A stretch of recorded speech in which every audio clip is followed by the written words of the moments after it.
Tonight, President-elect Joe Biden and Vice President-elect Kamala Harris are preparing their next steps, including a COVID-19 task force. Who's expected to lead the charge?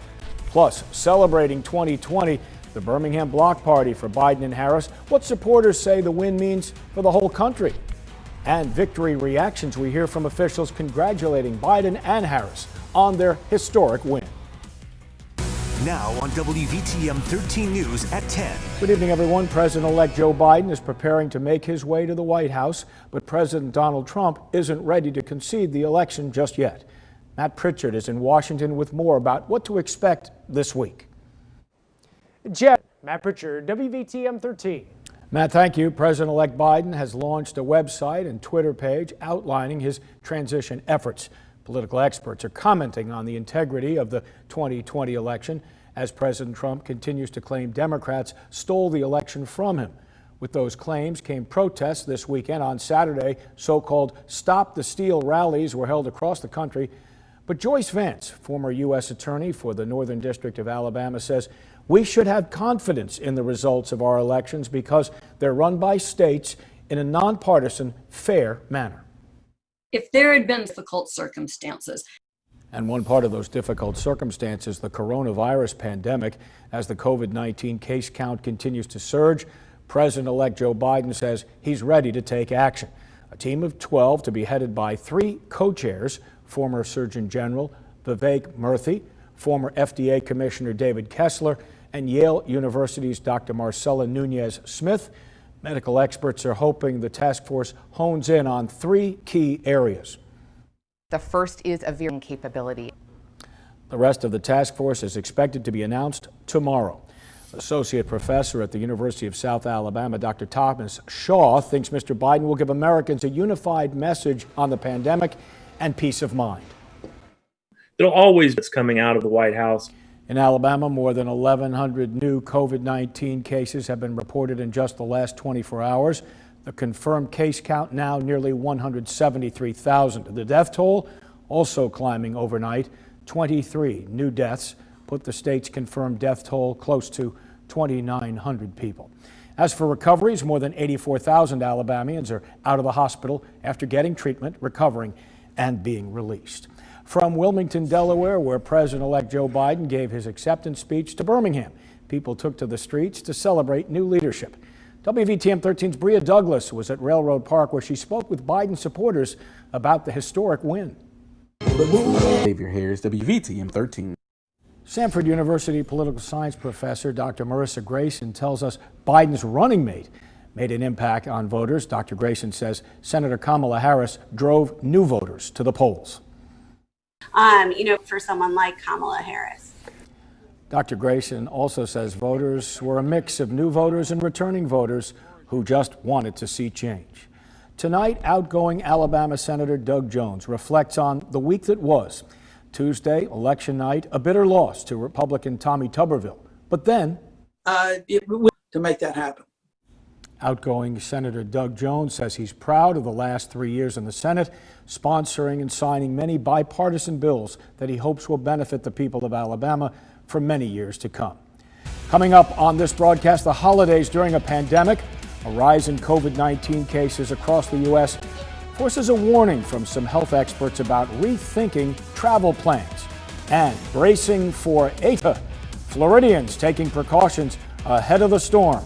You're watching WVTM 13 News on a beautiful Sunday night. So glad you could be with us, a little bit on the late side. Scarborough, WVTM 13.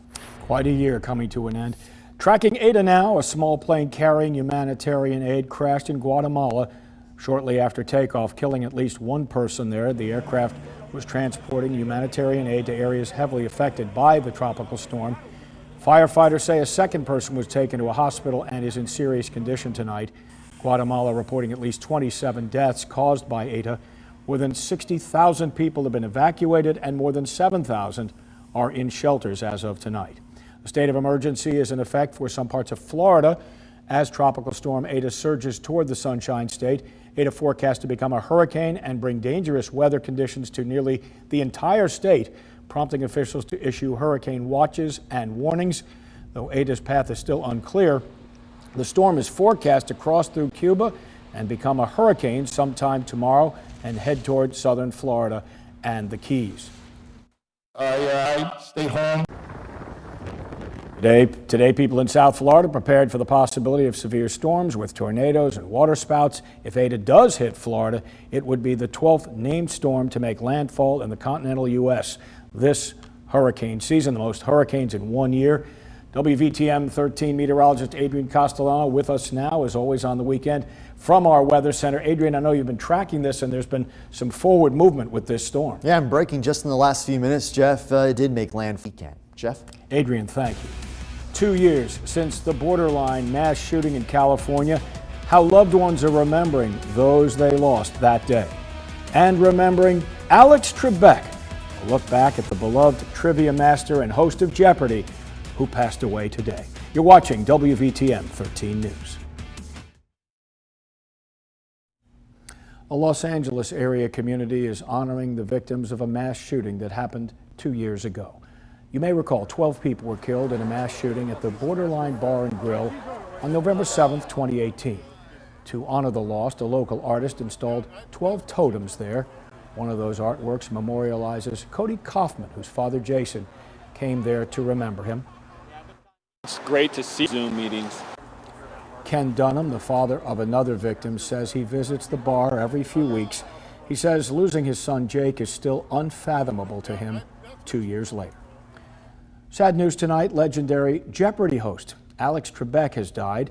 The game show's official Twitter account says the 80-year-old passed away at his home in California early this morning, surrounded by family and friends. The cause of his death not immediately known, but Trebek announced last year he'd been battling stage 4 pancreatic cancer. He's survived by his wife of 30 years and 3 children. His career in the game show business lasted 5 decades and came with a number of awards. The longtime host was grateful for his rich television career and kept it all in perspective. Shows a quality program. What a modest fellow, very elegant man. Even though the show must go on, Alex Trebek will forever be remembered as the irreplaceable host of Jeopardy. His episodes will air through Christmas.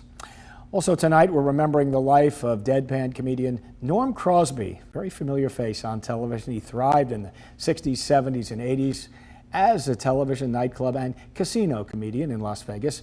Crosby's daughter-in-law confirms the 93-year-old's death on Saturday, saying it's related to heart failure. He's survived by his wife and 2 children.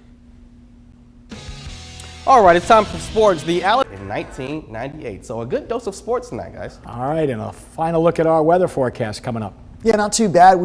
Back to you.